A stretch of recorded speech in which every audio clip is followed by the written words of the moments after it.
You know ID in the town all day. ID in the SEA. You know ID in the town all day. ID in the SEA. Hello and welcome to episode 404 of the fabulous Peltoncast, sponsored by our friends at Pagliacci Pizza. I'm your co-host, Kevin Pelton. And I'm Tristan Carcino. And we're once again recording in different locations. I'm in Seattle, Washington, home of the four-time WNBA champion Storm. I'm coming to you from Renton, Washington, home of the Super Bowl 48 champion Seattle Seahawks, episode 404. No error. No error here. Wow, I love it. I was kind of like we're in half of the 2-1-2. But we're not. That's we're at half of the 808. No air. No, there we go. Half of the 808s. You know what is possibly an error? What is that? No toast this week. We have no toast? Actually, I need to go double check. I don't think I looked at the softball. No toast this week? To see if there were any players of the week in the Pac-12. All roundup. From Utah's softball. Roundup. Well, you know what we have this week? That's the 404 air. Peltoncast live at the live. What did you call it?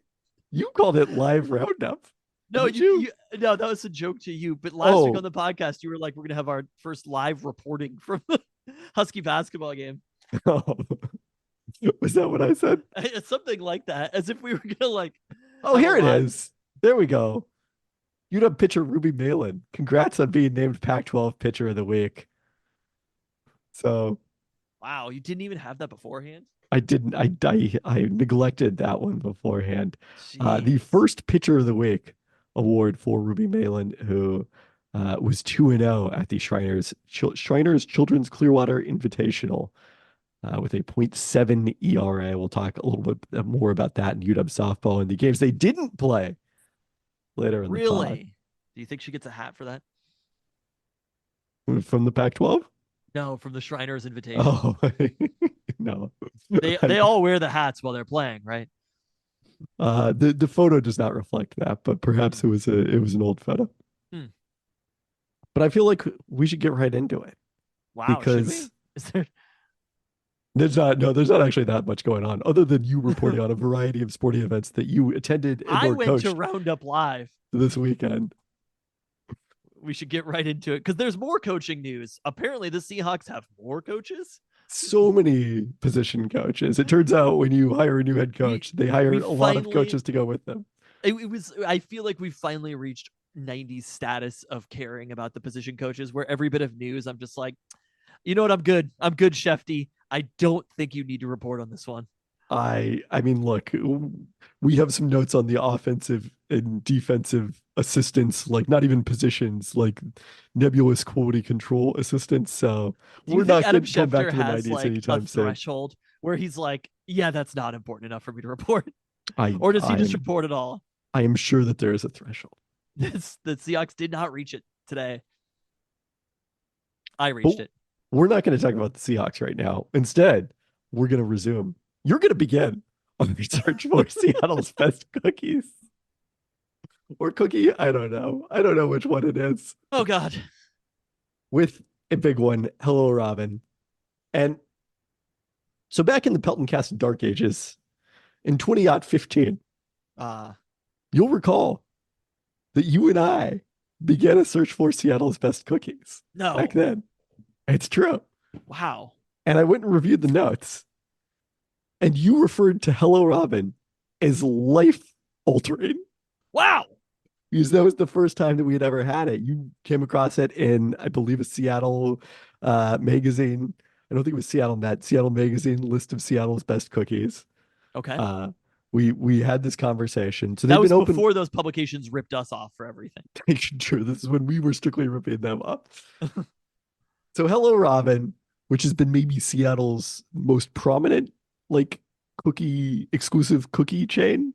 We're gonna have an award for that. Seattle's most prominent cookie. A toast. Opened by Robin Well Martin in Capitol Hill in 2013 with encouragement from her friend Molly Moon Neitzel, who, of course, the Molly Moon's ice cream is a key feature at Hello Robin. That was my look was ice cream. Oh, Seattle's best ice cream? Is that what you're getting at? Or they're not maybe a ton, but let's actually complete a search before Okay, we but get on to are you station familiar visit. with a company called Shug Soda Fountain and Ice Cream? I don't think I am now. I believe it is in the market. I'm learning by a quick Google. Okay. Uh, it's sort of just like a little stand, right? Mhm. And they had it at. I'll talk about the Kraken game later, but they had it at the Kraken game. It was truly incredible. The ice Did you cream. see they have treat cookies at the Kraken games, right? Still? I have no idea. They I did at didn't see one them. point. Jojoy, right? Didn't see Didn't that see- either. I'm pretty confident Jojoy is there, but I will be honest. There are a lot of times that I just don't go any. Like I, especially when we had pretty good seats for the Kraken game. But like, if I'm in the club or whatever, I'm not going to leave from the club. And for this game, I traveled the whole arena. the circumference. I went to places I've never been before. And I should I talk about it right now or save it? I mean, it's not specifically cookie related, so let's save it. Okay.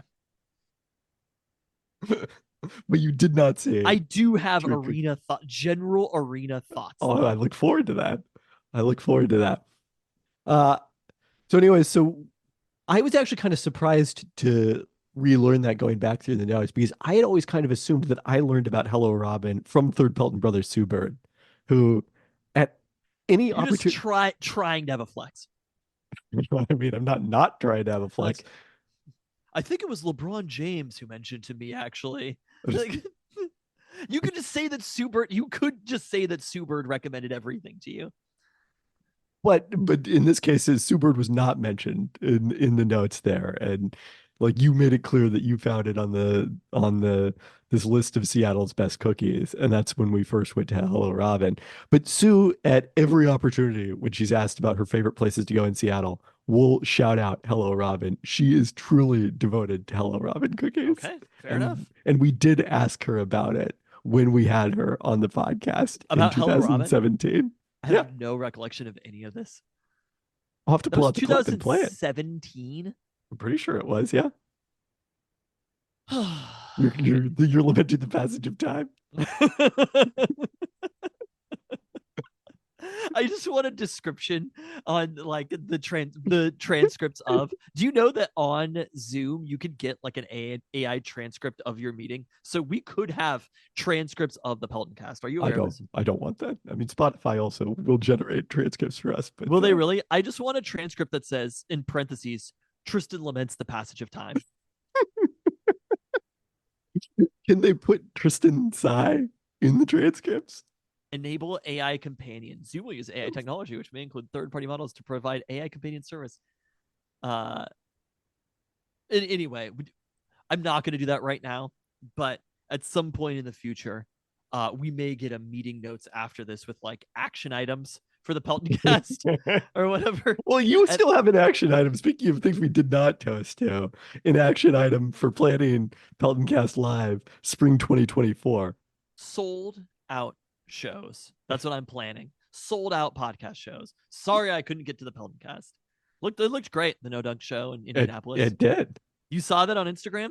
Of course. And did you think to yourself, Tristan did that?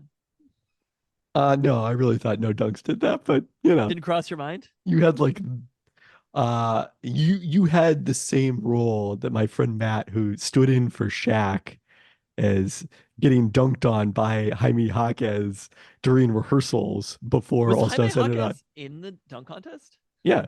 Oh. He dunked over Shaq. But the Oh. closest facsimile for Shaq available at rehearsals was my friend Matt. So that was your role in the No Dunks. Hold on. I'm pulling up Instagram. Was that? Oh no. I was gonna say that was not just a story. Only 143 likes. I was gonna 2,818 plays. Hewer got a lot out of that post. Don't think he didn't know when he was doing that. That's me booking a show. Except I only get the credit right here to you. Oh, congrats. Should we put the toast for that? Which the sold out No Dunk show. Yeah. Yeah. Should we do a toast to that? No, that's fine. We do. It's also funny as we're not even drinking this week. Oh. So, anyways, don't think Hewer didn't know what he was doing there. hello, Robin. We all do it for the gram. opened a second location at U Village in 2020, which is where I went earlier tonight after going to Din Tai Fung as well. A great little evening at U Village. Is the transcript going to note your jealous luck when you heard that I went to I Din Tai Fung? absolutely not. No, I'm not jealous at all. Oh, okay. I went there too. You also went to the U Village location? Yeah, I went Oh, there after because the you went. Husky game. That makes sense. Yes. Yeah, And you know what you the also went to Din transcript Tai Fung? will not note. Any jealousy coming from you about going to a UW basketball game? Can't say I felt me. Can't say I felt me. It's been a long time since I've been to a UW men's basketball game. The only UW basketball game I've attended in the last, uh, it's maybe not quite 2 years, was the five. No, I did go to a full UW women's game last year, but then there was also the 5 minutes of the UW women's game against Stanford where they upset Stanford last year that I had to leave immediately because Kyrie Irving got traded. That was my last time at Heckhead. Wait, so you went to the beginning? Kyrie Irving got traded, and you're like, "I'm gone. I'm out." I did the Abe Simpson. Took off my hat, sat down in my seats, looked at my Twitter during the first time out, and was like, "Oh, put the hat back on," and out I went. Wouldn't it have been faster to have just right there from the game? I didn't have my computer. I was there as a fan. Oh wow, you do that? Yeah, Wow. ESPN's Kevin Pelton, man of the people. Oh God, it all turns into a flex. You did it for the gram. You went to the game for 5 minutes as a fan Again. just to flex that Kyrie Irving being traded was important enough for you to have to leave the event. I wanted to stay. It was a great game. I missed out. You were willing to bring yourself down to be one of the people, but you were like, but also, it's a flex in both ways. But I was willing to bring myself down to be one of the people. The point was at a UW women's game, not at a UW men's game. Oh, absolutely. Anyway, cookies?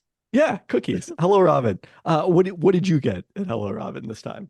I had a little bit of everything at Hello Robin. I got the chocolate chip, always amazing. Orange habanero chocolate chip, the salted butterscotch, and of course a mackle s'more. I think that's everything. I mean, I got 12 cookies. I didn't eat all 12. Well, I shared them among my family. I know. Did you try the toast and jam, the seasonal? Oh, fuck. You know what? I think they sold like the last toast and jam as I got to the front. I'm thinking about this and I really wanted the toast. I remember being in line and then I got to the front of line. Look, I'm literally managing 3 children, one of whom is very allergic to everything inside of Hello Robin. And so like I'm trying to plan out my order and I order with such fucking precision at these places.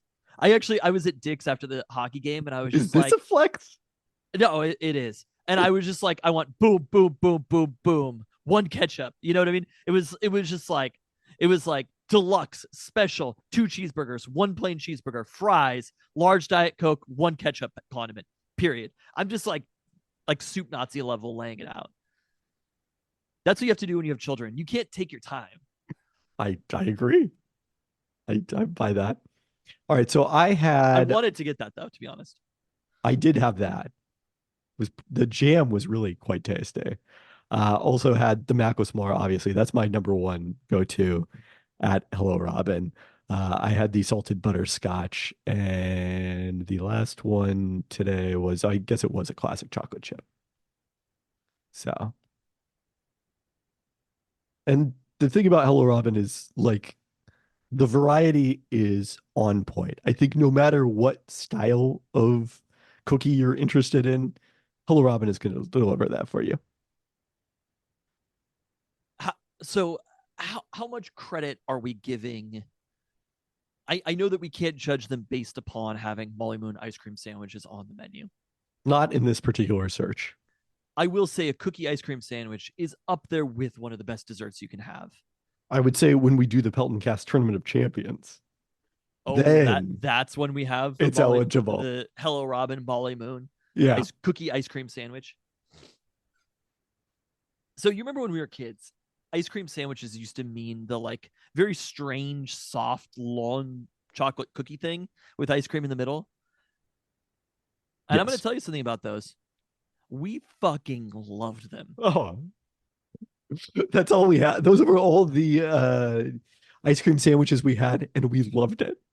And then all of a sudden, some genius person out there had the idea of making an ice cream sandwich in between two cookies.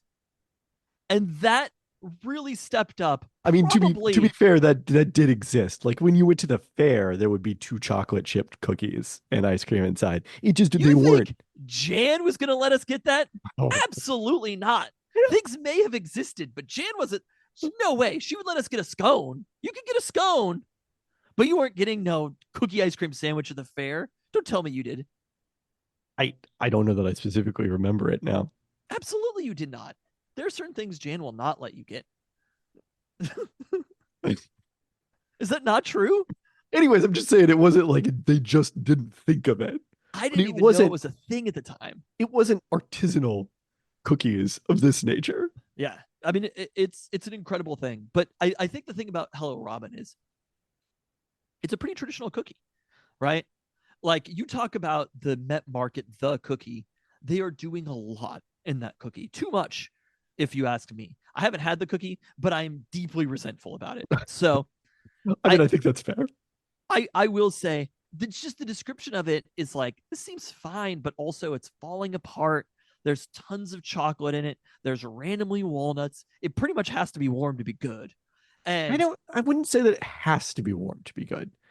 It's it's peak it's peak quality when it's warm, which one of the cookies I've been thinking about in the context of this, because when I went back and reviewed the notes, like it wasn't until this period of time when we previously did an aborted search for Seattle's best cookie that I had like really, thought seriously about cookies, but or a variety of different cookies. But until that year, specialties was my standard. I was thinking about that as I was walking around U Village where there used to be one. And the specialties cookies were very similar to the cookie from Met Market. but specialties are inedible when they're not warm. I wouldn't go that far. And I do think the cookie is better than what specialties was putting out. That's probably fine. I mean, I loved warm specialties. Obviously, everybody loved warm specialties. It was an incredible moment for cookies. But to me, Hello Robin, it operates within a traditional cookie medium. And the cookies are still exceptional. Yeah. I love everything about the experience. I like that you can see them baking them there, that you can eat it when it's warm or when it's cold, and it still tastes basically the same. The warm, gooey Mackle s'more is excellent, but it still maintains, even when it's not brand new, it's not like the chocolate gets Oh, yeah. hard. It's I mean, still gooey even when it is cooled off. And that is an incredible thing to have achieved. I think back to the number of times where I would go to Hello Robin and get you cookies and bring them to you, that night or even a day later, and they would still be terrific. Yeah. And I guess we're judging the location overall, not an individual cookie. The Mackle s'more to me is probably the number one item on the menu if we can't factor in the cookie ice cream sandwich. And look, there's a lot going on there. I had never considered such a thing before Hello Robin made it. Having a s'more and a chocolate chip cookie all in one. The one thing I can't quite tell, like basically every Seattle cookie place does some version of a s'mores cookie, at least, on a regular basis. And I can't tell if that's just like nationally everyone does s'mores cookies or it's a Seattle specific thing because the Mackle s'more is so good. I think something may have been started here. Literally, the worst thing about it is the name. But you just have to say Mackle s'more, and you just can't feel good about yourself while you're saying that.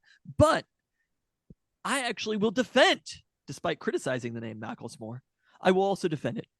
And it's good to have things in our hometown that are ours. Say what you will about Macklemore's music overall, right?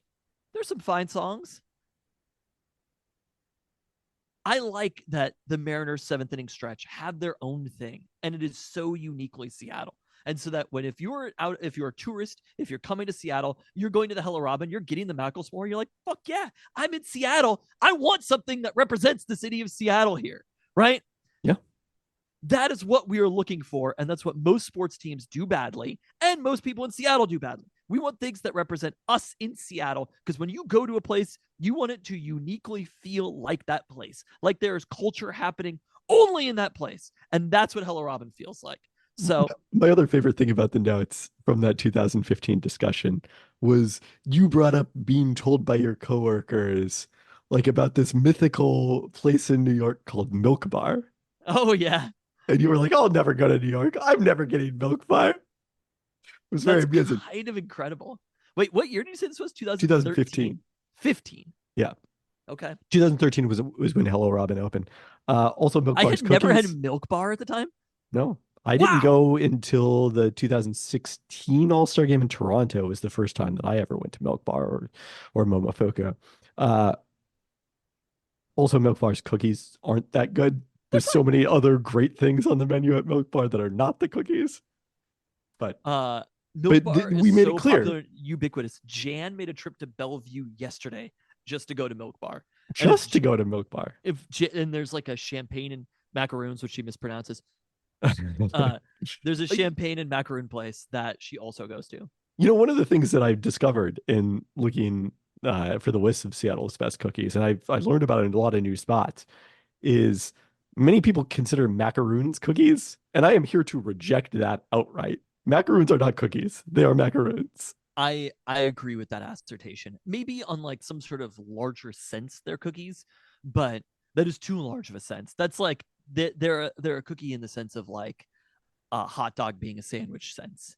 Right. We have to be a little bit more granular with this, people. Thank you. Which is why the Costco hot dog was not eligible for our search for Seattle's best sandwich, and why, with all due respect to Lady still Yum, would not have won. no, it would not have won. Would have had a lot better chance than the Costco hamburger, that's for sure. Well, we also not eligible. Not eligible either.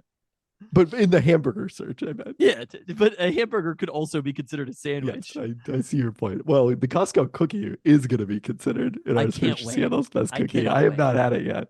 Oh, maybe later. Maybe later this week. I've had it. Maybe that'll be next week. So, okay, the thing about Hell Robin is it's very buttery. They have all these signs around talking about butter. I didn't really realize that until tonight. I was looking as we were leaving and saw they had a t-shirt with a stick of butter on it.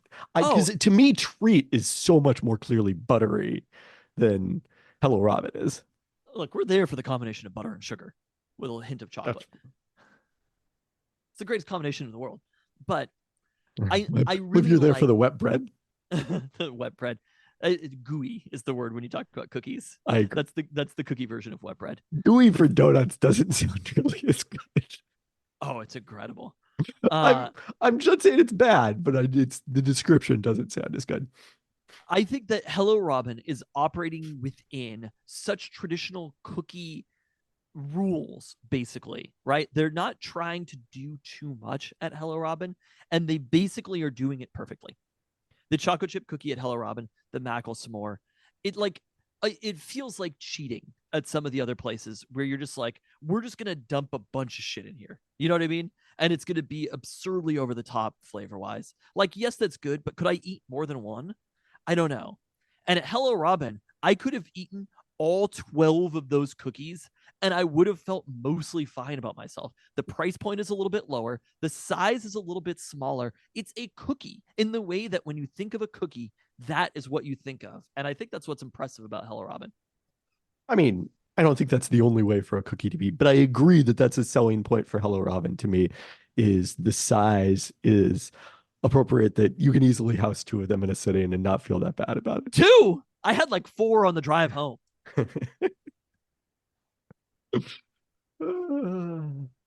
I'm not joking. I literally did. And then I went back for 2 more that night.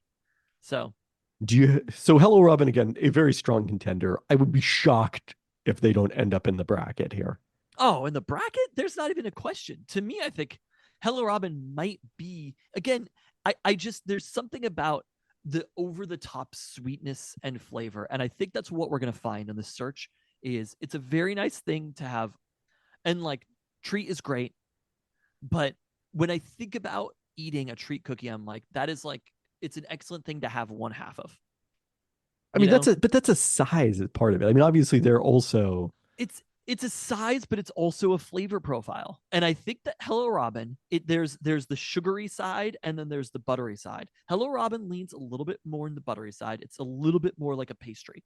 Whereas the sugary side and the extra flavors involved I'm curious to try it through a critical perspective, because mostly when I'm eating cookies, I'm just excited about eating cookies.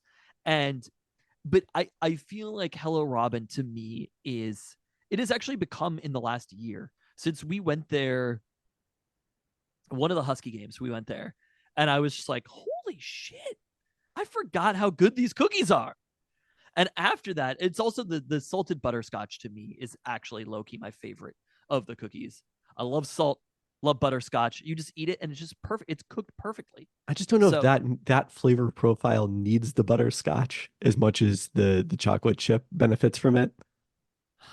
I mean, I'm not mad about it. Like, if I could choose one cookie from Hello Robin to be like my favorite cookie at Hello Robin, it's the salted butterscotch. But I think the chocolate chip, like I like the chocolate chip, the Mackle s'more, and the salted butterscotch pretty much equally I mean, across the that's board. the other thing I'll say about Hello Robin is like if you're one of these people that is not like our philosophy is we're judging, the everything you have and the best of everything you have. But if you're one of those people who's like the measure of a place is its chocolate chip cookie compared to the chip cookie everywhere else, the Hello Robin chocolate chip stands with anything. I totally agree. So again, to me, I think they have a legit chance to be the number one cookie in Seattle. Without I question. I wouldn't be surprised, because there's just, I don't mean to be a traditionalist here. I want to see what everybody has to offer. But there is something about it being a little bit more of a traditional. It's just a chocolate chip cookie, right? There's not like the fucking ethos where they're like, we went back and we went into the lab and it was like more chocolate or whatever, right? Like, it's not going to fall apart when you eat it. You grab the cookie, you eat it, and then you go back for more. Do you have a thought on what we should get to next week? So I'm down for whatever, as long as there are cookies. Do you want to run through, though, what we were thinking of as the must get to destinations for Seattle's best cookie as of now? And if there's any other feedback about other cookies, we want to know about it. True. Well, we'll just run through the list that I have right now in case someone has some nominations. So I have these grouped in a few different categories. There's the ones that we historically have considered Seattle's best cookies.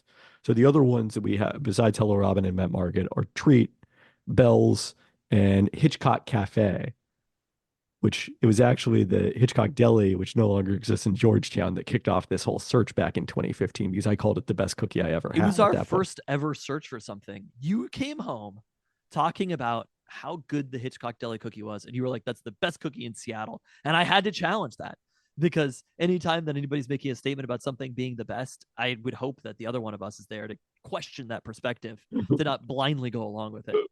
Unless it's your perspective about like that, whether Jaron Jackson is good or something. I will blindly go along with your perspective about something along those lines.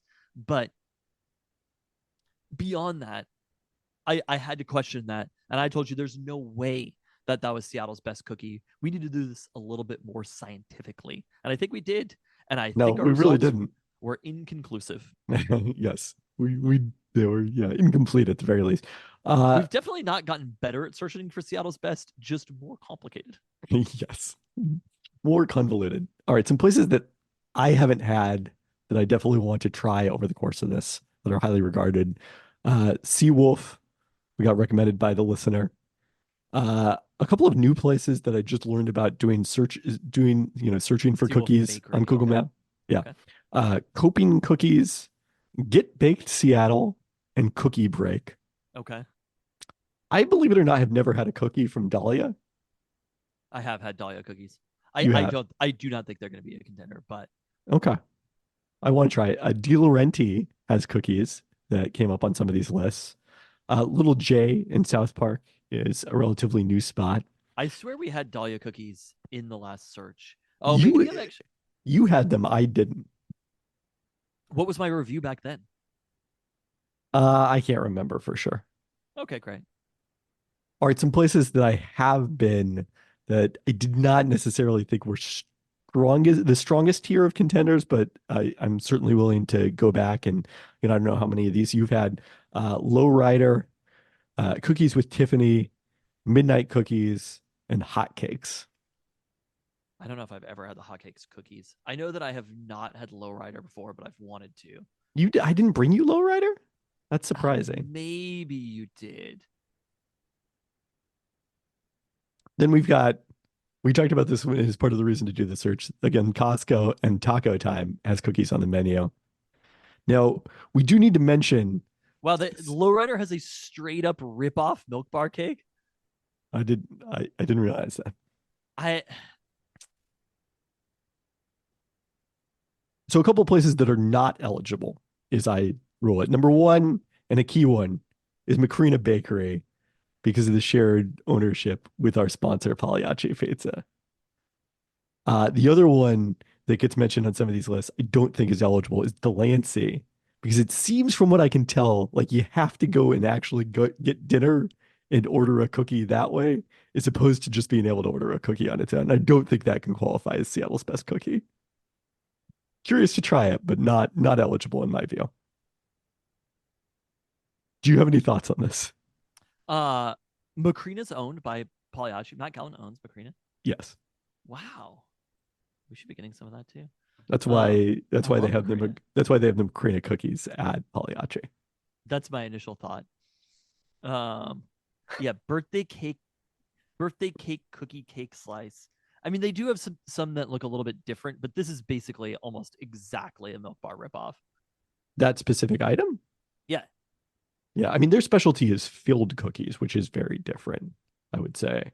The 6-inch birthday cake cookie cake looks exactly like their cakes look exactly like Milk Bar. And now they do sell full tilt ice cream, so that's nice.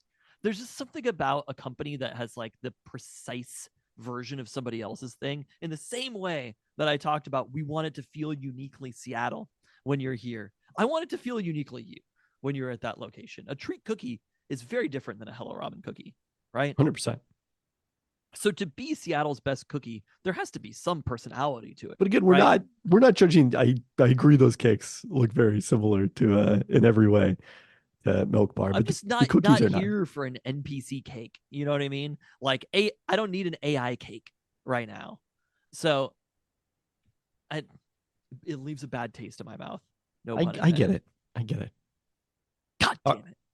Hello Robin invented cookie ice cream sandwiches. They were the first to do it after some sort of tenuous perspective about the fair that you have. I don't know who you were going to the fair with. That anybody, Jan wouldn't even let you look at those. I could look. She can't stop me from doing that. I try to describe to children sometimes when again about hockey, when there's like kind of like an absurd experience for a child to have because of whatever like random access, and I'm like, this isn't normal. And I'm like, what is normal is going with Jan, standing room only, and competing to find seats when you're a child and loving it and loving it, but also like that is a normal experience. The participation in like the active participation in a sporting event or in a game that other people are having down there, you don't get to have that. Like that is what a normal sporting experience is like. except that when there's snow you get to move down to those seats, but I refuse to do it. I actually was thinking about this is such an unrelated conversation. I have a lot of general thoughts about what else is I going to fix on this podcast. Baseball free agency. I've got other things to fix. Cookies, baseball free agency. Anyway, that all sounds good to me. I'm excited about that. There was also the Snapdragon pop-up in West Seattle, Snapdragon from Vashon. Yeah. And I think Vashon would be eligible as well. I don't think just because you have to take a ferry to get there. I think Snapdragon pop like I ruled out some that were outside of the Seattle Metro, too far out of the Seattle Metro area for me, but Vashon would not be. And Vashon, like, it's for you, it's easy, right? Oh, piece of cake. Yeah. Let's see here. Our pop-up in West Seattle is growing. Come see us Sundays. We are located inside the Senior Center building. So there you go. Where's the Senior Center building? That's right near the Pagliacci. Is it really? It is. We had a great time in West Seattle on Saturday. I went to Dojoy, went to Pagliacci after. The pepperoni pizza. Didn't come to see me. uh, You were in my definitely sick ill. bay. You didn't show up for the basketball game, so I was not going to be contacting you. Thank you. But when the pepperoni pizza at Pagliacci is hot, it was brand new and it was fresh. When they had it, they didn't need to put it in the heater or anything like that. There's literally no better pizza in the entire world. Don't challenge this. They're our sponsor. I think, well, Saturday I do intend to come to Mateo's basketball game. I think I will try to bring with me Little J from South Park, and we'll see how those cookies are. Those are the cookies. You sound like you're picking up a person. Yes. I was like, they're not invited. Like, you wouldn't want Little J from South Park to come? Maybe I would. Does it I sound don't like a know, fun probably. time? All right, fine. 9:15 a.m. on Saturday. Ooh, okay, that's an early start call. Maybe we'll not do that, but we'll think about that later. Related to the Lady J in West Seattle. Little Okay, J. got it. All right. With that, uh we do well, no, we gotta continue Little Woody's Seattle Burger Month, which this week features the Pancita Tostada Crunch from Janet Becerra of Pancita, featuring a crunchy tostada.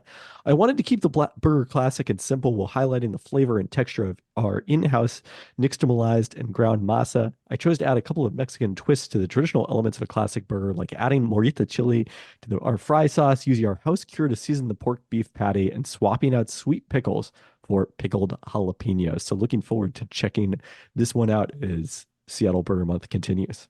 All right. What was your review of last? I know this is not available now, but of the Darkolinos burger. It was very tasty. I kind of felt like there was too much going on, like what you were saying about cookies, because obviously burger patty. There was, I forget exactly what it was. That A was lot of fish related things. the XO sauce. Yeah. Is the fish? I mean, it didn't taste fishy. I wouldn't Okay. say necessarily, because Right, that's good. we're using prosciutto to make it, in addition to I think scallops are traditionally a part. I don't think they were part of that, but that was kind of like a meaty topping on the burger, and then there was also a slice of Copa ham on the bottom, and it felt like I kind of didn't need all those different flavors necessarily. It was a bit rich, but still delicious. And shouts to Bremerton. All right, now let's get into your review of this game I missed on Coach's Corner. My review, I'm coaching it. Your recap. It's midwinter break in the Kent and Renton school districts, and a lot of people took that as an excuse to get out of town, not prioritize children's basketball like I was, which c'est la vie. So we ended up with 5 players in the game on Saturday, which meant that every single player was having to play every single minute of the game. That's why I told you this was the one to come to, because I was like, Mateo's going to be playing every single minute of the game. Maximum time? Or is he? Oh, no. Oh, no. You haven't heard anything about this game? No. So there's one kid on the team that I've mentioned. I've got Jan just called me up to ask me whether she should watch the movie Saltburn. That's all I got from her. She should not watch the movie Saltburn. I agree, but she said you very clearly had told her not to. Her description of it. Clearly? Yeah. You explicitly told her not to. Her description of it was the movie where the guy dances naked at the end. I mean, that's kind of that took me a second to get there. Oh. That's when she was like, should I watch the movie where the guy dances naked at the end? Yeah. You're just really thirsty. Bathtub water looked great. She also asked whether Killers of the Flower Moon had an upbeat ending. I haven't seen it, but I just know that it doesn't have an upbeat ending. It's a Martin Scorsese film. He's not really known for that. I'm excited for the second half of Oppenheimer to see what happens. Wait, have you actually not seen the second half? No, I've seen Oppenheimer. Oh, okay. Have you seen the meme? It's like there'll always be a younger Sheldon. What about when they make a younger Sheldon? It's like the funniest thing to me. Anyway, so we've got the wildest team, right? The most kids who are most likely to get kicked out of any game, of any child that I have ever coached. Literally before the season, I have never had a child be ejected from a game. And you've only had yourself be ejected from games. And look, many of the children that I've coached before were my children. So it's not like you could just say this is the first time that one is taking after me. So pregame, there's one kid who's showing up. He had to skip last week because it was just like he was having a week. And so he's gonna be there. And I'm like, I'm gonna go talk to the referees beforehand and just give them a heads up and just be like, if there are any issues, because we had kind of a wild practice beforehand. Did I tell you this is the practice where he said I was the worst coach in the world? Yeah, that was on the pod. Yeah, so we had like kind of a wild practice. It was right after that. And I was like, I'm just going to go give the refs a heads up, be like, if there are any issues, they're like 16 years old or whatever, the refs. And I'm like, I will handle it. You know what I mean? Like if there's like a fight or something, I'll just go grab him and remove him from the situation. I could hold it down with small children. So I'm talking to the refs beforehand. His dad, before the game, I was like, how's he feeling? His dad was like, oh, good. I was talking to him about Dennis Rodman. And I'm like, why were you talking to him about Dennis Rodman? I'm just trying to make it through a game. You don't need to talk to him about Dennis. I think what he was trying to say was Dennis Rodman got a bunch of rebounds, and that's how he contributed to the game. But he also got the ball to other players for scoring. It wasn't just like heat seeking for scoring. But I'm like, damn, that is not the person that I wanted you to bring up for the child that I'm worried about being ejected for the game. Anyway, you were like, why couldn't you have gone with Reggie Evans instead? I go talk to the referees. Well, I don't think I want him doing some of the things that Reggie Evans does either. That was a joke. Okay. I go talk to the refs before the game. I'm like, here's what's going on. They're like, cool, got it. We understand. They knew who he was generally because he was ejected from 2 different quarters in a previous game this year. And so the game starts or whatever, 12-0 run to start the game. The other team only has 5 kids also. It is 5-on-5 that we're playing there. At least it was 5 you're not mixing up matchups from quarter to quarter to try I actually was. Well, you understand what I'm saying though. Like, yeah, you're not like trying to figure out who's out there. They did the same thing too, though, where it was like at the end of the first quarter, I changed some people just to find a more appropriate matchup, really, because I was only thinking about no players on the team hitting anybody. That was like my 100% goal in this one, because it was not only were there 5 players there, it was the 5 wildest players who were there. It was not all of the like calm kids. They were gone. They were in Canada or whatever. They were in Switzerland. They were having a nice time being pacifists, but we had the most warlike players on the team for us. Anyway, second quarter starts. Mateo is upset that he was wide open for a pass, doesn't get a pass, is now on the sideline with Mrs. Fantasy Genius, crying hysterically while the game is happening. And the kid who he's supposed to be defending is scoring, which makes me the most upset. Because I'm like, I don't care that you don't get past the ball on one end. You're letting your team down on defense right now. And because they come down and score, I'm like, do your thing, celebrate, do your triple celly or whatever.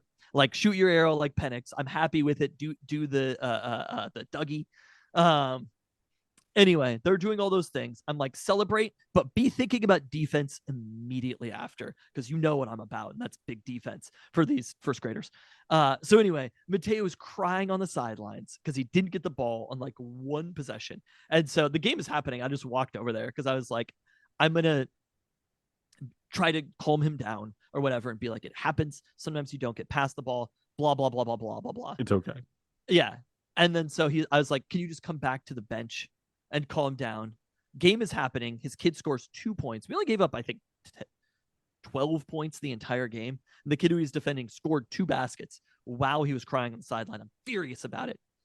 So he's going to come back, reaches back, slaps me in the face extraordinarily hard.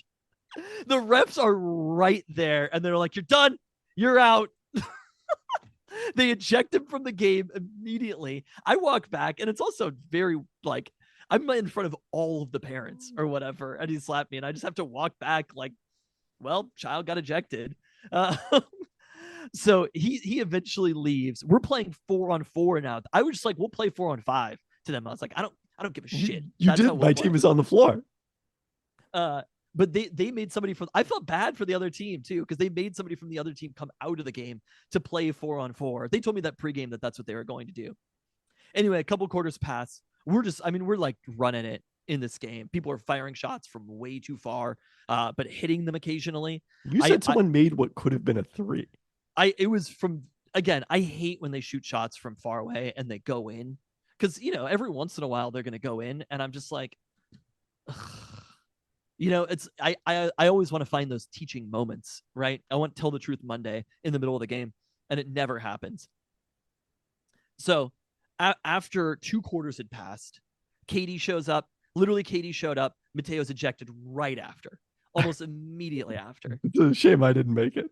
And he ends up calming down before the 4th quarter. I go over and talk to the ref, and I'm like, "Can you come back in?" Totally calm, totally fine. Leads the team, or second in points. He scores 3 straight baskets in the 4th quarter coming back, and I'm like, "Just calm yourself down. You will get the ball. There's only 5 kids, and you would have been playing every single minute of this game." And then post game, it happens. The coach of the other team was like, "Oh, I'm like, we're shaking hands or whatever." They didn't want to like high five, do the line, do high fives. I will tell you, we play clean and we play sportsmanlike. That is what we do here, right?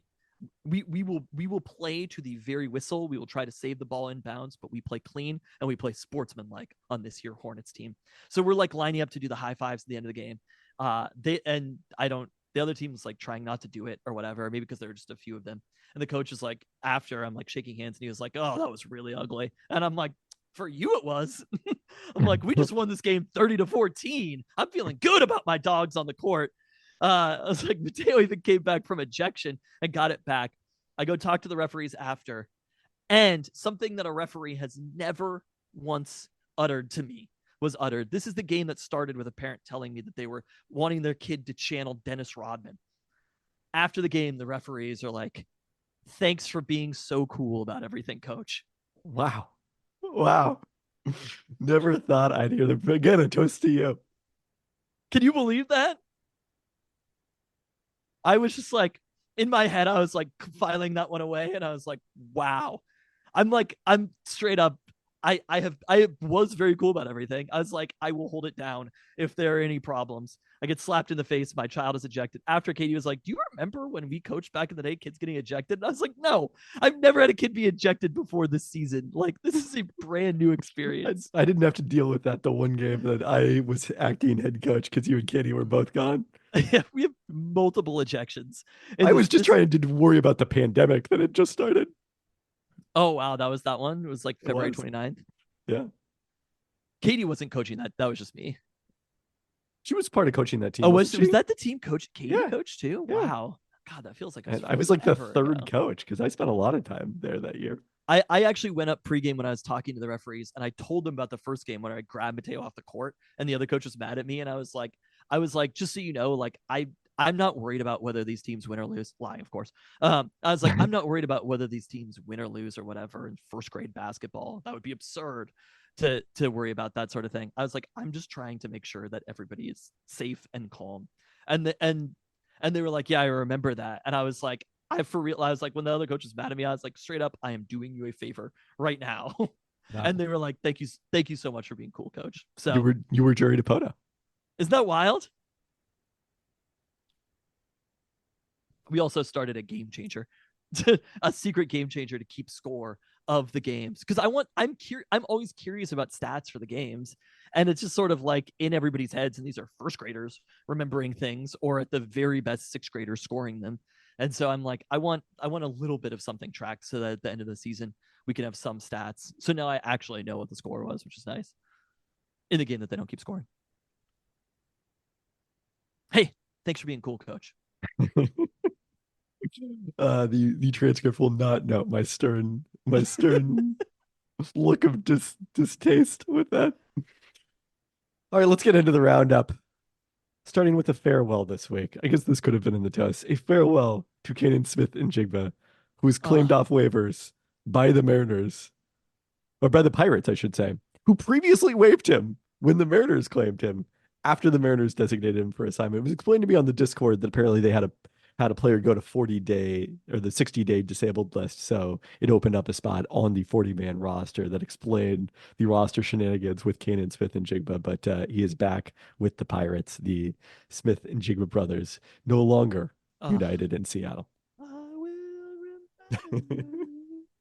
All right, Kraken, a game that you attended, Roundup Live. Hello, Roundup Live with the Kraken. lost 4-3 in overtime to the Red Wings on President's Day in a matinee on ESPN, a game I watched a considerable part of. All right, now let's get into your experience at the Kraken game. We are a hockey household now. Wow, that's all it took. Yeah, I think we were inching toward it, and ever so slightly. I was inching toward hockeydom. How many Kraken players can you name now after attending the game? Oh, so many Kraken players. Bjorkstrand, Morgan. Oh, nice. Bjorkstrand again. No, Joey Decord started in goal. Is Philip Grubauer hurt, or is Joey Decord's just the starter? This was one of the big storylines because apparently Detroit's former third string goaltender, who is also American like Decord, has become their go-to starter as part of their surge. There we go. I learned that during the broadcast. I did not learn that player's name. Sprong was back in the building. Yeah, that's true. Yeah, he had a revenge goal against the Kraken. Yeah, it was very nice to see Sprong back. I was like, Mateo, he was on the team the last 2 years. We do everything. It was also, I think, the first time that I'd been there through the whole the intro process and everything. I got to see ice rink projections and stuff. They have the Kraken that comes down from the ceiling. It's honestly, my feelings about the ownership group and about hockey being like the primary tenant at Climate Pledge Arena, not basketball. But all things considered, it's like a pretty good setup that they have there. They are good at this shit. I mean, one thing to know, did you go to a game last season or was it only the first season? I went the first season. I didn't go all year. Because they saved like a lot of the game ops elements to roll out over the course of the first season. So when you went, there wasn't that much. Yeah. My boy Trunks, is he not the DJ anymore? I'm not aware of that information. Again, I haven't been to a game this season. Trunks wasn't there, and I was like, I'm hoping that Trunks got a better job. I haven't looked at it. I haven't looked at his Instagram. But so I end up waking up that morning. My boss is like, "Do you want my tickets for the Kraken game?" And I'm like, "Sure." I was planning on working today, but if your boss gives you the tickets, then that's fine. He's definitely. He's still got it in his bio. So maybe he was just busy on President's Day. Maybe he was on midwinter break. he like DJs a bunch of games too. There might have been some other games. No, you know where he was at. Where was the UW game on Saturday that you were at? I thought I saw him, but I didn't think he did UW. He does, yeah. Okay, because he did Wazoo football, and I was like, "Are you going to do Wazoo football and come back and do?" Okay. Anyway, that's good. That's good. Happy that Trunks is doing well. Anyway, we have incredible tickets in the club seats. I bring Mateo with me, his first ever hockey game. I'm just like, this is not normal. He gets a t-shirt from Bowie. He has this like amazing experience being there. There's free Shug's ice cream. It's everything that you could possibly want from a hockey game, even if you're 7 years old. I had the wherewithal, though, to be like, there are a couple of pretty long intermissions in hockey. It's also a little bit of a hard sport to follow. Like if there was like advanced level track, what's the tracking that they do in the NBA? Well, they do it in hockey as well, but second spectrum is historically what it's been. If they did second spectrum tracking of how often Mateo knew where the puck was, my guess is it would have been very, very low. And for me, it only would have been like 70%. Because during this actual broadcast, I was thinking about back to the old Fox track that they had on the puck. Oh, I hated those things. And the tracking of the puck. What I have learned now, actually being a lifelong Kraken fan, is that the way you follow the puck is to follow the players. Oh yeah, no. If you watch enough hockey, you know what's going on. And like the place that the seats are, if they're at the far end, they're still in like the middle of the ice. It's in section 1, so like you're in center ice. But even still, if they're at one end, there's one end that's a little bit further. And if they're in the corner, it's hard to see what's going on. Especially, I actually think that that's the worst part about watching hockey is when they score, it's very fun. But if you hit a shot in basketball, everybody can see if you hit the shot. But in hockey, it's not as easy to tell if the puck goes in the net. And I'm sure that's why they have the light, right? Yeah. Is to make it a big deal. Because when something important happens, you want it to erupt. And it does. I also was thinking about just like, look, Nirvana was signed to a major label. Like, they're not that anti-capitalist. But there is a little bit of something about like just being at this purely corporate event and having Nirvana play after a goal, which is a little wild to me. Anyway, so I was just like, we're going to walk around this fucking arena. Because I've seen the events that I've been to at Climate Pledge Arena are 2 hockey games in these same seats, the Bruce Springsteen concert in like maybe slightly worse but still excellent seats, and then the Blink 182 concert in a suite or whatever. I have not been to bad seats in Climate Pledge Arena. So my perspective is that there are not bad seats in Climate Pledge Arena. And I'm like, I just want to walk around, like go glance at what the rink looks like from different places, see different parts of the arena. Because at Key Arena, I knew everything about that stadium, more or less, right? We were there so often. I went to literally probably hundreds of basketball games. Or not obviously. And they ran maybe the gamut because we started out in section 2222, home of the real fans. And then you occasionally got courtside seats from there. Yeah, I earned those. Oh, from you?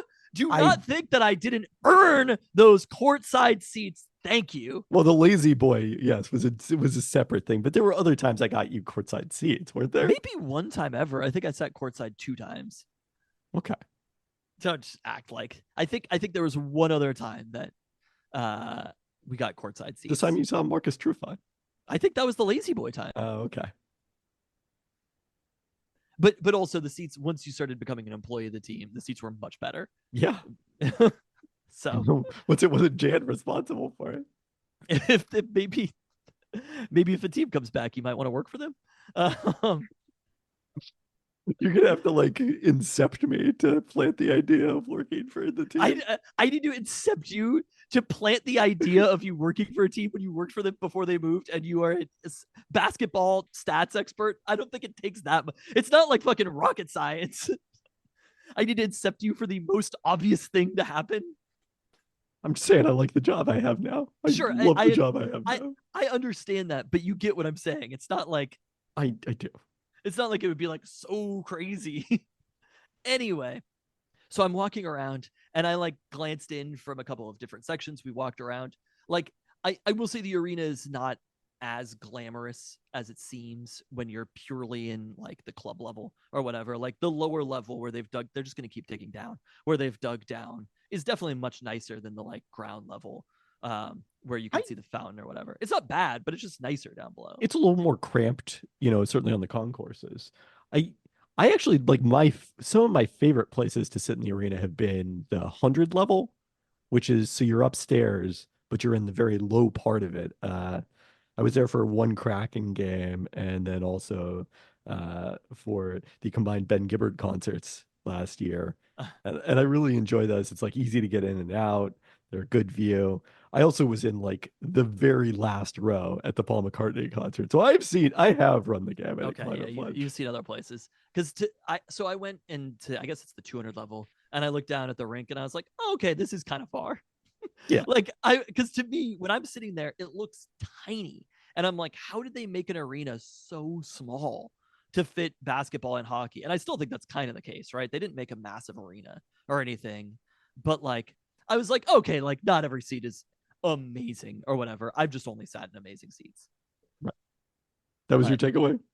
Yeah, that was my takeaway overall. But I honestly thought it was kind of a great experience. I'm definitely more in. We've just had like the NHL network on TV, especially because it's like such a downtime for every other sport. I watched so much hockey last weekend because Saturday afternoon or Sunday afternoon, there was just really nothing else on but hockey. Yeah. Well, that was the opening game, that 4-3 overtime loss to the Red Wings, the opening game of a 6-game homestand, which continues this week with Vancouver, Minnesota, and Boston coming to town. I hadn't realized until they kept mentioning it on the broadcast how close the Kraken are to 8th in the West. They're 3 points out, but they do need to jump 2 other teams to get there is the big challenge facing them right now. What are the points for an overtime win or loss? How is that?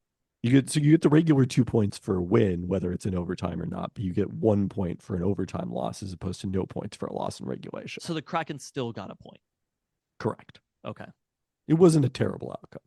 And do the Red Wings get 3 points then? 2. It's not like soccer. It's 2 or 1. So they get 1 extra point by winning in overtime. Yes. It's not a huge deal. But the idea is there's no downside to losing in overtime. So you don't have to like play defensive to try to protect that point. That makes sense. I think I was telling Mateo, I was like, the most fun part of the game is when, because they kind of play hockey the whole time. There's just not, it's too small and too fast to really play defensive. And I think that's the thing that hockey has figured out that soccer does not. Like, you just can't really fuck around. Again, you Like, just gotta keep trying to fix soccer, the world's most popular sport. people keep going for now. Um, Look, we could fix hockey too. I'm not sure how. I think they've already made a lot of changes to hockey, including No, the 3-on-3 overtime, which has been great, I think. they score so fast. I was watching the Senators and the Panthers overtime, and it was just like, boom, it's done. Did you watch that Rangers Islanders game? I didn't get to see it now. It was pretty wild because the Islanders were up 5-3 with like 6 minutes left in the third period. Wait, what day was this? This wasn't today, right? The Rangers That played was somebody else. no, that was Sunday. This was the Stadium Series. Oh yeah, at MetLife Because or whatever. I guess they played back-to-back games at MetLife, and so Saturday it was Flyers versus Devils, and then Sunday it was Rangers Islanders, and Rangers scored 2 goals. I think at least one was on a power play, maybe both on power plays to tie it, and then scored like 3 seconds into overtime to win it. And it looked to be about 95-5 Rangers fans in the building. Oh, the Rangers are my number 2 team also. So there you go. It's a lot of hockey talk on the Peltoncast this week. The hockey listeners enjoying it. You think I don't like Trocheck, whatever his name is? He's a Rangers player. I'm not familiar with his work. Seattle Sounders play their final preseason friendly on Saturday at Longacres against USL Championship side Sacramento Republic FC. They lost a 1-0 with starters on the pitch for the first 90 minutes, including Jackson Reagan's return to a back line that's taking shape. A result that Brian Schmetzer said afterwards his team didn't play to its potential. Joao Paulo did not play, in addition to defenders Yaimar Gomez Andrade and Alex Roldan, who continued to battle injuries. With reserves rotating in, the Sounders led 2-0 at halftime of the second match when Sounder at Heart notes the Republic were forced to begin using players from the Sounders affiliate, the Tacoma Defiance. The Sounders added 2 more goals against their minor league team. Pedro de la Vega did net his first goal with the Sounders on a first half penalty in that second game. So here we are. The season begins on Saturday. The Sounders have the 7th best odds to win MLS at ESPN Bet at plus 1,600. They are the 2nd best odds to win the West at plus 500. It's kind of East dominant, especially with the expectation that Inter Miami will be a contender in the full MLS season after their run through the U.S. Open Cup, or not the Leagues Cup last year. Oh yeah, that's what they were too. They were like hopelessly behind in the MLS playoff race by the time that Messi showed up last year. It's kind of like where the Oilers were before McDavid came back. It is a tough beginning. It's nothing. Wow. A tough beginning to the MLS regular season for the Sounders as they rematch against the West favorites LAFC. The 2022 MLS champs reached MLS Cup again last year after knocking out the Sounders 1-0 in the conference semifinals before losing 2-1 to the host Columbus Crew, who are apparently like the co-favorites with Miami. We did see Giorgio Chiellini retire at season's end. Pour some out for Chiellini. Obviously, some wine we're pouring out for Chiellini. They won, though, right? They won, right? LAFC? Yeah. No, they lost. I just said that. They lost to Columbus Crew. They won in 2022 with Chiellini on the roster. Fair enough. Have yet to re-sign former MVP Carlos Vela, who could be headed to Liga MX, is a free agent. They did add goalkeeper Hugo Lloris from Tottenham, replacing Maxime Crepeau. Do they not want Carlos Vela, or does he want to play in Mexico? I mean, he's 34, so I think probably his salary is a little bit of an issue. It doesn't seem that Lloris is a designated player, so I think they have a spot open there. They're probably eyeing a big addition mid-season. That'll be interesting to see. Maybe 2, because I think Chiellini was not a designated player, I don't think. In unfortunate news, the MLS season will begin with replacement referees due to a lockout of the Professional Soccer Referees Association. I can only imagine how bad replacement MLS referees are going to be. I know. But better watch out that the fail Mary doesn't happen. This did work out to Seattle's favor last time, so that's the upside. But I hope they can get a deal done, certainly. And just a catch. I don't know what people are concerned with. Simultaneous possession.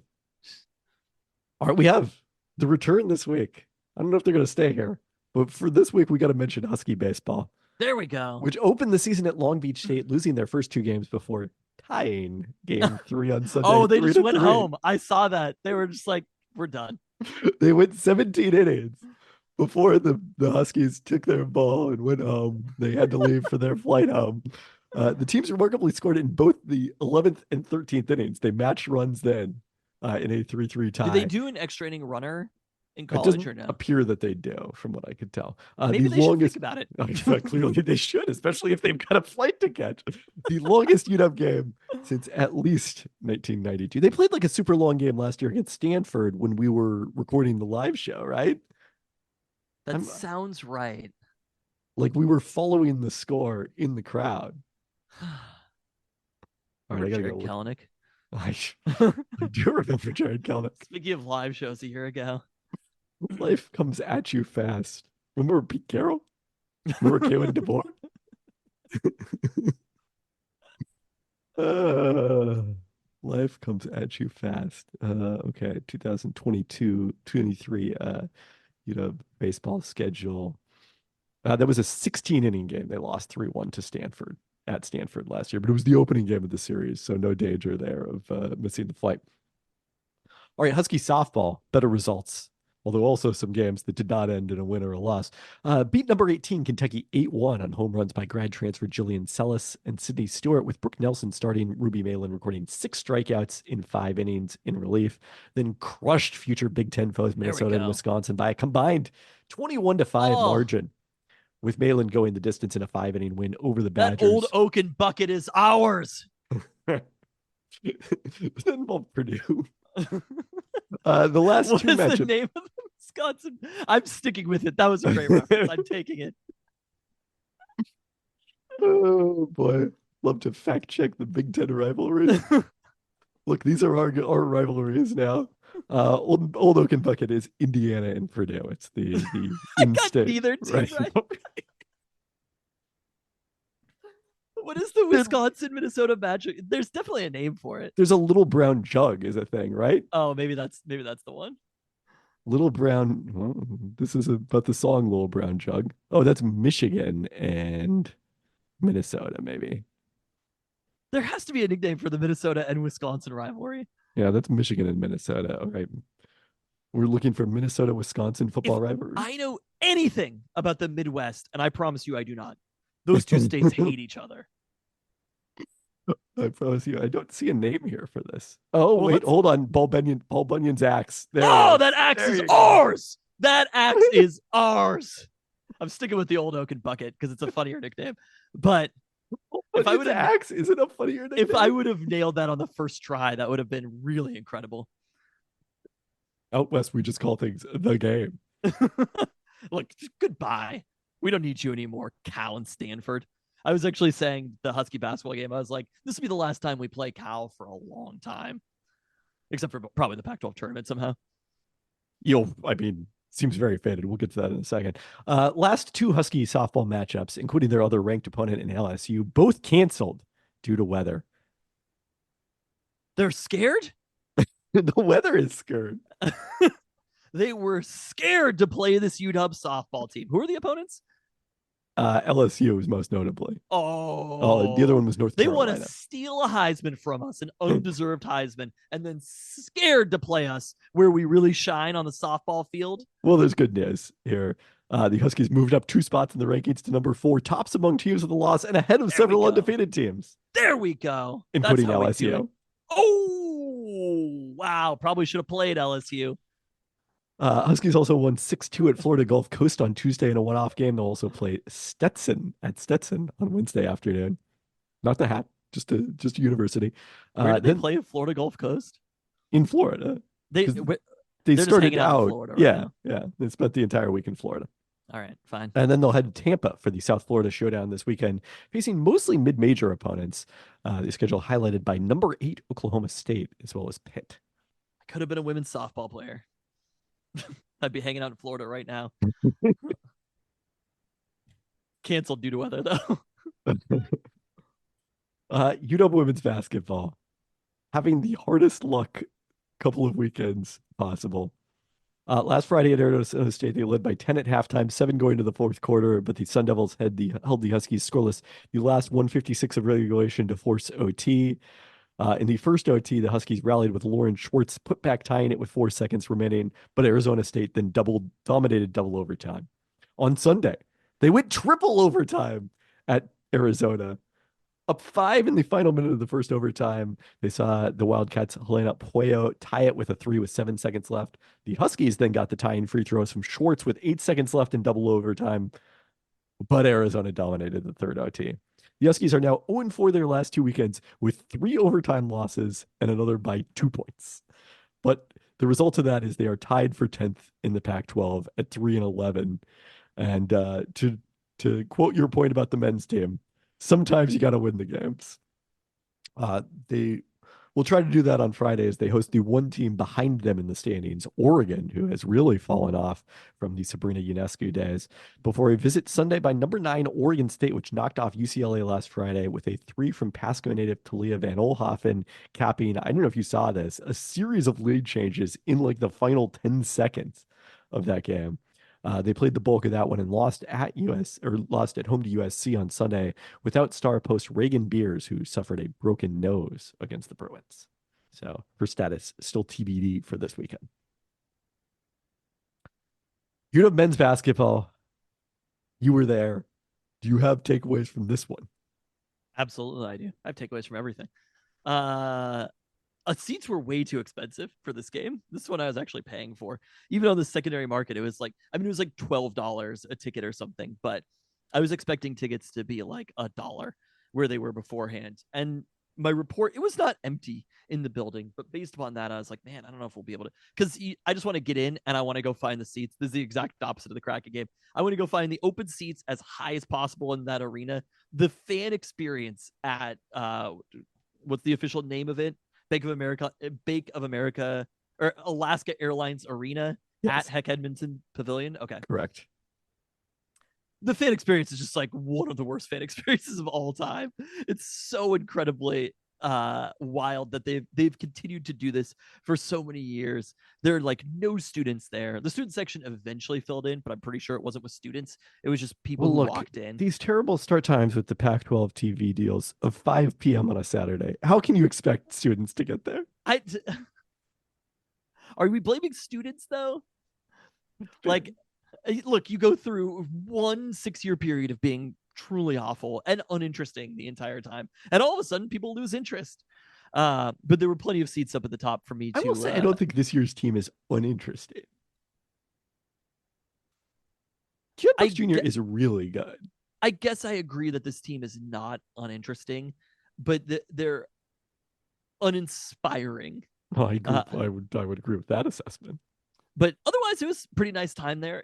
I think I'd forgotten. I mean, this is my first time in Heck Ed since the pandemic. I think the last game that I went to there was when Kelsey Plum was breaking the record.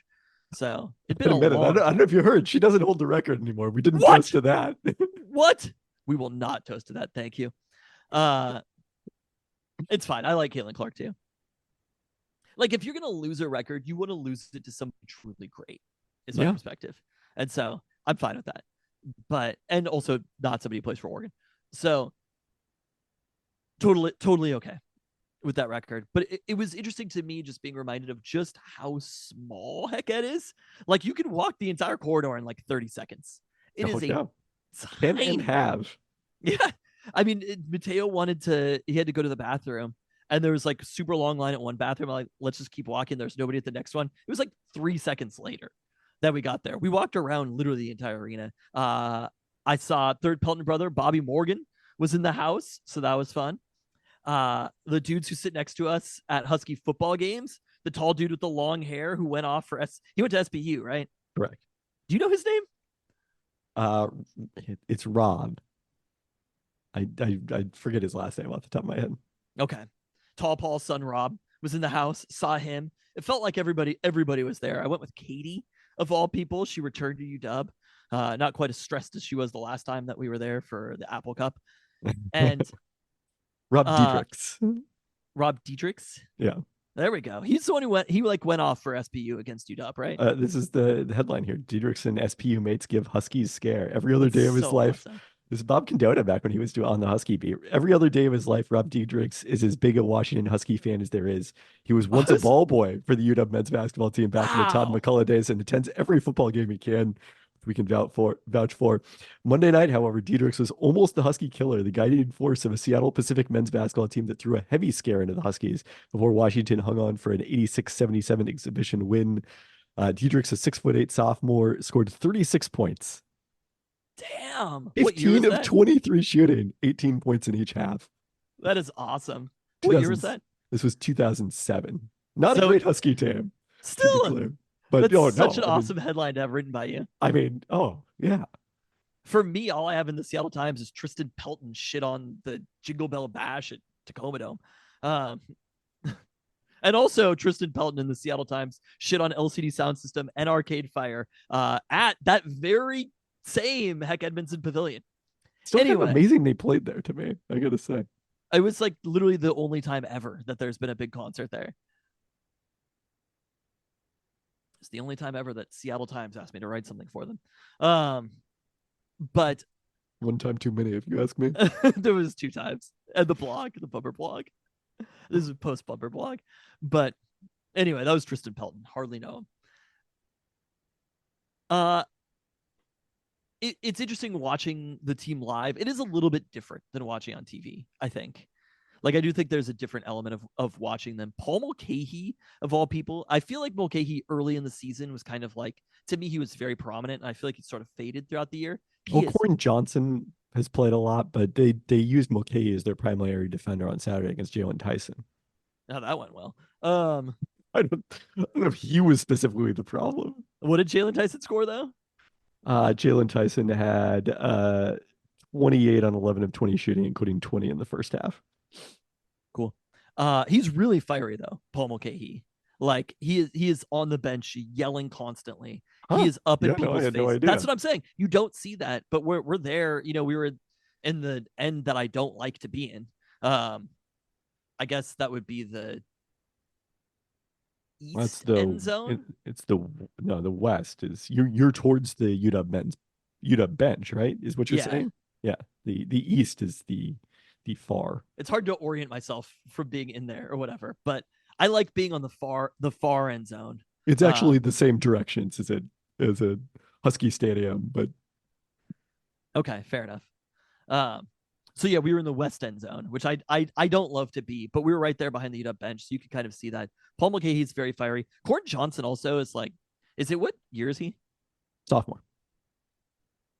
Whomever the new UW coach is, if they're able to keep Corin Johnson, I think he could be a very good player. That's job one. And had a great follow-up to his 30-point game on Thursday. Is he like, he's genuinely considered to be a good young player, like nationally? This is not just us thinking this. Nationally seems too strong, but he's, what's interesting, Keon Menafield Jr. was like the most prominent freshman last year. He has had a very disappointing season after getting eligible at Arkansas. And Corin Johnson has dramatically outperformed him. I mean, I think Corin Johnson looks like a basketball player in a way that it's, to me, Keon Brooks and Corin Johnson are the people who are like, these people could be playing basketball longer term. Beyond that, you see a bunch of players and you're like, love the thrill helm, but like, this man is getting by, right? I mean, confusing thing is still Braxton Mia's season, and obviously he's coming. He started with injuries, but he was someone I was thinking is maybe a fringe NBA prospect coming into the season, and just has not played at the level. He'll play professionally. You're 7 foot and not athletic. Sure. I think he has lost some athleticism, but like Braxton Mia does some things. And hopefully that's just because of the fact that, again, he wasn't healthy at the start of the season, got, out of shape as a result of it. And, with time beyond the season, that'll pass. But so it still felt like the kind of game where it's like, you can't help but cheering for UW. And I'm telling Katie, I'm just like, if we're being honest with ourselves, long term, it might be kind of nice to not win this game. But you just, you're there. You have to cheer for the team. Children are there. I'm like, I just, put on a show for them. Mateo, I actually will note, cosplaying as a Seattle sports fan this entire weekend. Wow, good for him. Yeah. Good It's for him. yeah. It was a little bit difficult for him. They had a great time, honestly. They had a good time going to both games because that's all I really cared about for this Cal game was just like I guess both of them was just like having a fun game to go to because there are some UW basketball games like if they'd blown out Cal or gotten blown out, it would have been like, well, we drove down here. Doing the blowing out still could be fun. My favorite moments are, and this I always think back to like whatever, like '05 or something. Like that arena can be popping because it's so Oh, yeah. small. And like I UW mean, comes down. I just The always 2004 Stanford game where they knocked off an undefeated Cardinal team, like that's still one of my all-time fan experiences. changing the brakes on my Chevy Lumina. Um, I'll never forget it. But uh the that season, like there would just be moments. It happened almost every game where like UW comes down, they're down a little bit. UW comes down, somebody, Ryan Appleby, Brandon Roy, make a three or something, and it just Was erupts. Appleby wasn't on the '05 team. You're thinking '05, '06. Or somebody else, Trey Simmons. Like the crowd erupts and it is just loud and energetic in there, and you could feel it. Like you could feel. I don't know whether momentum exists in college basketball. I assume it doesn't, but like you can feel the energy in the arena in basketball probably more than any other sport. But Without like question. in that small of arena so much. And I was like, I hope that moment happens to be like, this is a fun thing. Like, it's hard to explain to children. I used to care about this team more than any other team in Seattle. I know that we had actual season tickets to the like post being. Do you remember this? Yeah. And it was horrible. I hated every second of it. The fan experience at the No, arena was the only part bad. of it we liked was when we could go to the other side of the arena. Oh, just sitting at the very top, like that is fine. But the way that it's designed is just so bad. Like everything about it, I feel like is designed to be as uncomfortable of an experience as possible. The good thing is, they did originally build the arena like 100 years ago. well, the good thing is the team has never been that good, so you usually can sit wherever you want. Yes. So that's nice. Haven't had this problem too often, but it was a fun game ultimately. And Cal comes down. Like UW turns the ball over just horrifically, a horrific loss in the end. UW turns the ball over. Cal gets it back, 8 seconds, boom, nails a three. There's like 4 on the game clock at that point. We are nearing 1927 was the opening of Hackhead, so we are nearing the 100th anniversary. Yeah, Okay. I believe 4 seconds when Jalen Celestine made the go-ahead three. He hit 2 threes, right? It was the same dude who hit the three earlier, like with like 3 minutes left. Sure. He hit 2 just dagger threes in the last 5 minutes, and you see it going up, and you're like, oh yeah, that's going in. Yeah. It's so you can feel it.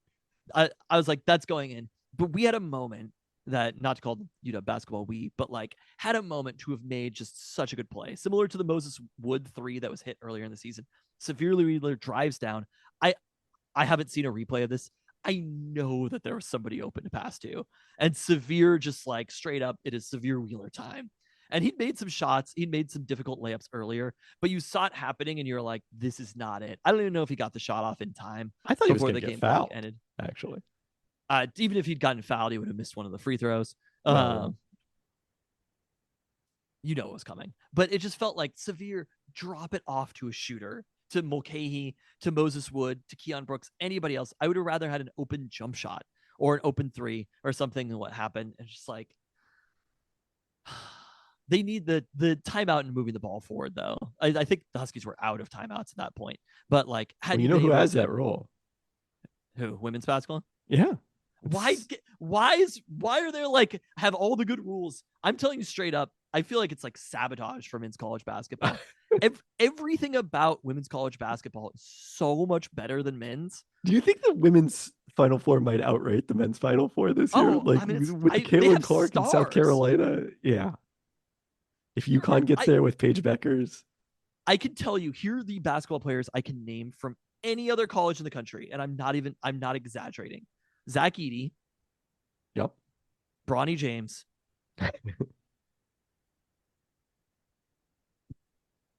I mean, Jalen Tyson, you said is the Cal's player's name? He is the Cal star. There are a lot of Pac-12 players that I've forgotten about, but beyond that, I couldn't at this point tell you a single player in Gonzaga. I know that North Carolina is good. Houston is really good. right? Houston is Do I really know a good. Yeah. single player on Houston? Absolutely not. I mean, I don't even know that many players on Houston. Now, UConn, you should maybe know some players. They did win the championship last year and have like my number one But prospect. it's not that I didn't watch them win the championship last year. It's just not interesting outside of the piece of paper, right? You have ESPN.com and your bracket, and beyond that, I didn't even care about the bracket last year. Like, it's just that is what this sport is. I care way more. Like, if I see randomly on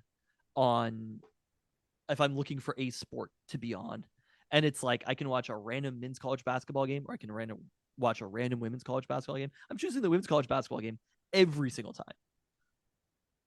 You missed the obligatory thing here. Hit the bingo Which square. what? Why do we even watch college basketball? The thing is we don't. It's not like I did watch this one. If I wasn't going to the game for the experience of going to a game, I probably would have turned it on. But also I might have watched All-Star Saturday Night instead. I was streaming this during All-Star Saturday Night, obviously. I heard that was a fucking joke. I heard sorry. No, the Steph versus Sabrina was phenomenal. I heard that certain aspects of it, maybe there are certain people who don't have the same perspective about how exciting women's college basketball is right now, or women's basketball is. Well, those people are getting left behind. So the Huskies dropped to 6-9 in conference play. The faint NCAA tournament hopes flickering. Thursday they head to Arizona State, who was 4-0 when they came to Heck Ed earlier in the season. Huskies then blew them out, and since then Arizona State has gone just 3-8 with only one win at Utah over a top 100 Ken Pom foe. The Sun Devils lost by 45 at Arizona on Saturday. The Wildcats were a number one seed when the selection committee revealed their current top 16 last Saturday, have won 6 in a row since their inexplicable loss at Oregon State, and are 20-5 overall, giving Tommy Lloyd the most wins ever by a major conference coach in his first 3 years. Wow. His 81 wins total tie Mark Few's total, once the overall Division I record, and Lloyd has Brad Stevens' record of 89 in his sights. I would say that he did that in a major conference, but it wasn't the Pac-12, so like fair. Well, that's what I'm saying. The real record here is when he gets to 89. They added North Carolina transfer Caleb Love to their backcourt with holdovers Umar Ballo and Clay Larson leading the front court. Arizona boasts the number 6 adjusted offensive efficiency, number 13 on defense. So this is a game the Huskies obviously need to win. The NCAA tournament in the last year in the Pac-12. Would that be fun? It would be very funny. When was the last time that a Pac-12 team has won the NCAA tournament? 98? Yeah. Yeah, Arizona was the last one. Oh, it was Arizona. What year did UCLA win? UCLA won in 95 in Seattle. That was Tyus Edney? Yep. So it was Arizona with... Who was on that team in 98? Miles Simon? Yeah. He must have been on there, yeah. There was at least... Well, Richard Jefferson. Was Jason Terry there yet? No, I don't think he was. I think he was after. But Richard Jefferson must have been there, right? Wait, did they win it that year? Hold on. I don't think they did. I thought UCLA was the last Pac-12 team. They won it in 97. 97, okay. Wait, who else? Oh, what's his name? The guard. Mike Bibby. Yes, Mike Bibby. Jason Terry was a sophomore in that team. Oh. And another Seattle area native back when Arizona got all the prospects from the Seattle area, Michael Dickerson was a junior on that team.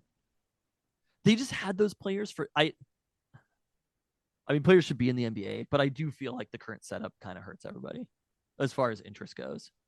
I agree. It kind of just sucks. Our UW football completed their coaching staff with former Alabama inside linebacker coach Robert Balla being hired for the same position. Balla had not been retained after his lone season in Tuscaloosa as part of Kalen DeBoer's arrival, was set to become Western Michigan's defensive coordinator before taking the UW job. Before arriving at Alabama, he had previously been a defensive analyst at Liberty and the defensive coordinator at FCS Southern Utah, his alma mater.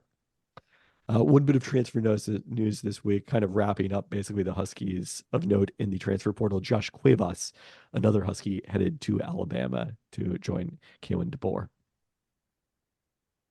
Well, you mentioned this at the top. The Seahawks have a bunch of new position coaches. Let's run through them. I have one college question. Have we seen any transfers from UCLA? I have not noted anything about it. That doesn't Has mean there haven't been any. anybody injured? I've not seen anybody enter the portal. It's kind of wild. It's people were not that unhappy about Chip Kelly leaving. I think Who could see that coming?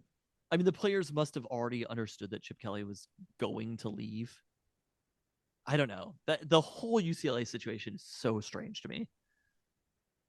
And Deshaun Foster, a popular former player, it kind of makes sense from that But standpoint. not a single player. It's true that there wasn't one guy. All right, Seahawks new position coaches, starting with quarterback coach Charles London, who was previously the quarterback coach and pass game coordinator for the Titans last season and for the Falcons in 2021 and 2022. It's interesting. His background before that had been as a running back coach. He played running back at Duke, has coached in both college and NFL, like almost all of the Seahawks new coaches. That was one of the big takeaways I had going through this. New running back coach is Kennedy Polamalu, who spent the last 2 seasons as running back coach for the Raiders, 4 before it in that role with the Vikings. He played fullback at USC, where his nephew Troy later starred, was previously the offensive coordinator at USC under Lane Kiffin, and he is named Kennedy because he was born the same day that JFK was assassinated. Wow. What a strange decision also. Way to honor him, yeah. Wide receiver coach Frisman Jackson, who you may recall from his stint in the NFL with the Cleveland Browns. Yeah, we love Frisman Jackson. Most recently, he did not have his many career stats as I would have expected. He's by far my favorite NFL player, and honestly, even person, named Frisman. There you go. Most recently, the wide receiver coach for the Steelers the past 2 seasons after spending the previous 2 with the Carolina Panthers, where he followed Matt Rule from Baylor. The tight end coach for the Seahawks is Mac Brown, and not that one. No relation, as far as I can tell. Spent the last he can 5 get the seasons... talent, but can he coach him? I was just saying, look, we're that far on the nepotism train. Oh, I didn't mention Luke Del Rio. Did I miss him on my notes here? Oh, yeah. Luke That Del was Rio's like cherry on top nepotism. An analyst for the Huskies. Previously was with the Washington Commanders, where Jack his Del dad Rio was defensive coordinator for the Seahawks. Some like way back in the day. What's Jack Del Rio? It sounds vaguely familiar, but I might be thinking of Mike Tice. Oh no, Mike Tice played for the Seahawks, right? Yeah. No. Jack Del Rio has never been affiliated with the Seahawks until now. Here we go. The Del Rios are coming to Seattle. So many coaches in the building. Just think about it. When you're walking down that hallway and you see Jack Del Rio, you're going to see greatness.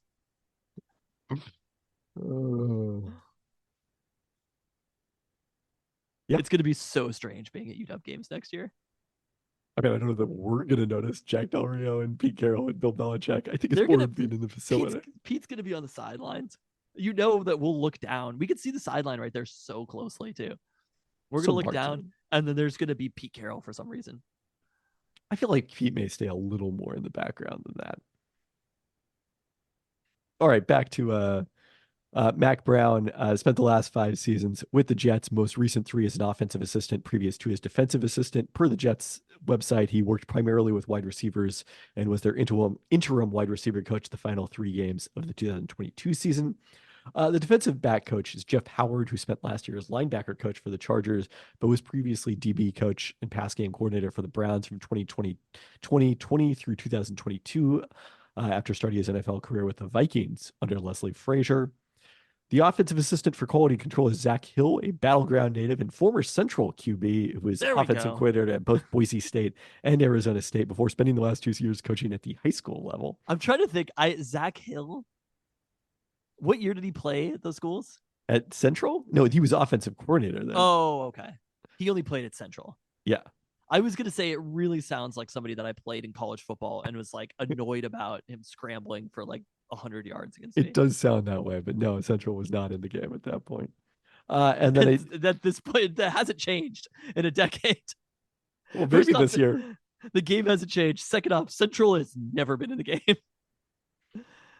No, I don't think they're way too low level. Defensive assistant is Nick Perry, a former Alabama safety who spent the last 3 years with the Falcons, most recently as assistant wide receiver coach. All sorts of Alabama safeties. Yeah. In Seattle. It's just I don't know, kind of strange coaching staffs here now. We've definitely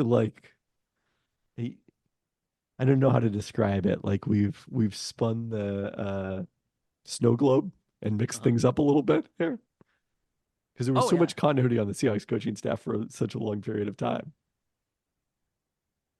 Even just the types of coaches who were here, I feel like has changed just drastically. You know, the amount of coaches that we had who played at Alabama would have been extraordinarily few before this. Right. Uh, the amount of children of semi-major NFL coaches, almost none in Seattle. So, strange thing. Well, we will continue to monitor as the Seahawks fill out their staff now that they I got don't to be think we pretty need close to done. I don't think we need to monitor that closely. If we're talking about offensive quality control assistant Zach Hill that often, like there's probably a problem. No more like if they hire anyone else, that's what we're monitoring. I guess so. Yes, this will definitely be the last time you think of Zach Hill. Except maybe they'll mention on the broadcast that he played at Central during the preseason.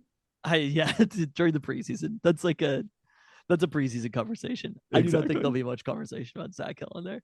But if we get to that point of granular understanding of it, I meant to complain about baseball. We didn't even talk about the Mariners. Pitchers and catchers reported last week. Yeah. Games are starting. Baseball is happening. Games are starting yet, are they? They're still Games are like a week starting away. soon, within the next week. I think they're still outside a week, aren't they? Let's see here. Oh no, I guess that's not true. Saturday, February 24th. There you go. You should come watch Wow. Luca play baseball on Sunday. Don't come watch Mateo play basketball. I'll check my schedule. He's got a legit scrimmage. He'll be starting. He went 1-3 with 3 strikeouts, and somebody fouled off a couple of pitches against him, and he described it as quote a wake up call. I was like, okay. Very different mindsets here, children. I was like, striking at the side is not going to be a wake up call. But for these scrimmages, they just do 1 inning each for all the pitchers, and I'm just excited for when they go to like multiple innings. You know, like when the kids actually pitch multiple innings and stuff like that, and they're competing because it's like, but the pitching is deep. It is very deep this year, so I'm excited. Nice. Well, let's hope this podcast hasn't been a wake up call. I wanted to complain about star players not being signed and spring training is starting. Let's save that for next week. It's stupid. For when Blake Snell signs the Yankees. Yes. And Mariners still second in the Chapman, odds to sign him, right? Are yes. they? I think Matt so. Chapman signs with the Mariners. There has to come a time when salary requests reach the level that teams are willing to pay a player. There definitely will. Eventually there will. Have players, star MLB players, ever waited into the season to sign because they're not getting like? I don't think so, but I'm not the person to ask on that. It does feel like there's just a lot of players out there right now. I feel like their offers just kind of like sitting, waiting around to see if somebody gets desperate. I don't know. It is not good transact. Baseball. I rate your transact to be very bad. Very bad transact. That's the worst transact by far. Yeah. So, and I hate to break it to you. All the people care about is transact. Sorry. Next week I'll complain about ticket prices and transact. They definitely don't care about the All-Star game. On that note, the NBA All-Star game? Yes. Oh, it was so boring. Thanks on for that. I got my internet fixed. Good microphone cord. We can't figure this out though. That's the wake-up call. Thanks. Thanks.